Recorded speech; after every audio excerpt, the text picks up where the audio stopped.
Hello मित्रों, इस video के माध्यम से आज हम काव्य में प्रयुक्त होने वाले अलंकारों के विषय में चर्चा करेंगे। इस विषय में हम चर्चा को आगे बढ़ाएं उसके पूर्व आप इस लिंक को सब्सक्राइब कर घंटी बजा लीजिए ताकि हमारे आगामी वीडियो आपको बिना किसी बाधा के प्राप्त होते रहें। हमारा विषय था अलंकार। अलंकार क्या होते हैं? काव्य की शोभा बढ़ाने वाले धर्म अलंकार कहलाते हैं। यह कोई आवश्यक नहीं कि अलंकार हो तभी काव्य की शोभा बढ़े। स्वतः सुंदर काव्य में जब अलंकारों का प्रयोग किया जाता है तो उसकी शोभा और ज़्यादा बढ़ जाती है। तो काव्य के श्री सौंदर्य की वृद्धि करने के कारक जो कभी कभी जरूरी नहीं है हमेशा करें, अलंकार कहलाते हैं। अलम करोति इति अलंकार है, इसके लिए कहा भी गया है। वस्तुतः यह कथन की वह विशिष्ट भंगिमा प्रणाली होती है जो कथन को चारुता प्रदान करती है, अर्थ में स्पष्टता व सुबोधता लाती है। बात आती है अलंकारों के प्रकार की। तो अलंकार दो प्रकार के होते हैं, शब्दालंकार और अर्थालंकार। एक अन्य प्रकार भी इनका माना गया है। सामान्यतः उस तरह के अलंकार बहुत कम मिलते हैं, पर वह होता है उभयालंकार। अब बात करते हैं शब्दालंकार की। शब्दालंकार किसे कहते हैं? जब अलंकार शब्द के ऊपर आश्रित होता है तब वह अलंकार शब्दालंकार या शब्द पर आश्रित अलंकार कहलाता है। यह शब्द में निहित होता है।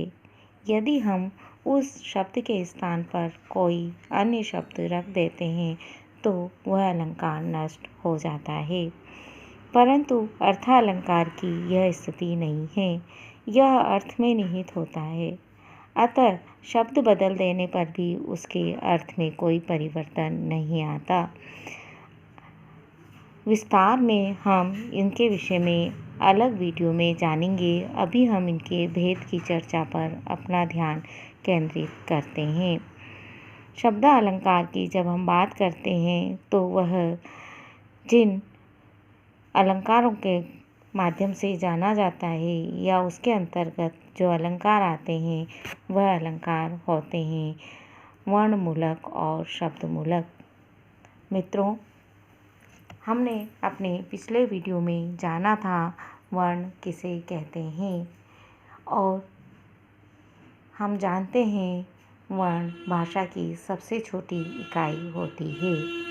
उस सबसे छोटी इकाई पर वर्ण पर आधारित अलंकार वर्णमूलक अलंकार कहलाते हैं। परंतु शब्द पर आधारित शब्द किसे कहते हैं? सार्थक वर्णों के समूह को शब्द कहते हैं, ये हमने जाना था। तो शब्द पर आधारित जो अलंकार होते हैं वह शब्दमूलक अलंकार कहलाते हैं। अब वर्णमूलक अलंकार कौन कौन से हैं, हम इस पर अपना ध्यान केंद्रित करते हैं।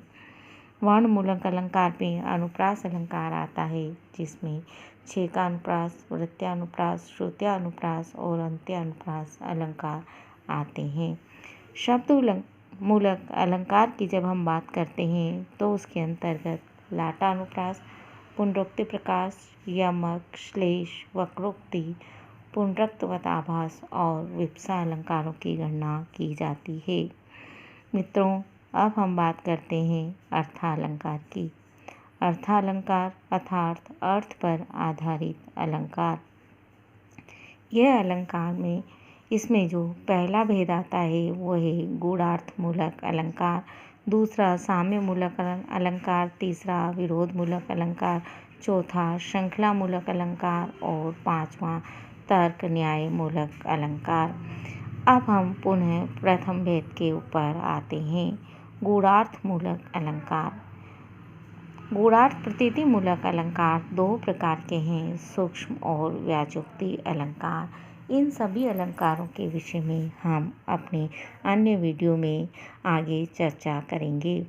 साम्य मूलक अलंकार के अंदर जिन अलंकारों की गणना की जाती है उसमें उपमा, उत्प्रेक्षा, रूपक, दृष्टांत, उदाहरण और अन्योक्ति अलंकार शामिल है।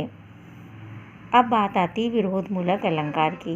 विरोध मूलक अलंकार में जो अलंकार सामान्यतः आते हैं उनमें विरोधाभास, असंगति, विभावना और विशेषोक्ति अलंकार हैं। श्रृंखला मूलक अलंकार में एकावली और कारणमाला अलंकार की गिनती होती है। तर्क न्याय मूलक अलंकार में काव्यलिंग, तद्गुण और पीलित अलंकार शामिल है। उभय अलंकार की चर्चा हमने की थी। जो शब्द और अर्थ दोनों पर आश्रित होते हैं उन्हें उभय मूलक अलंकार कहते हैं।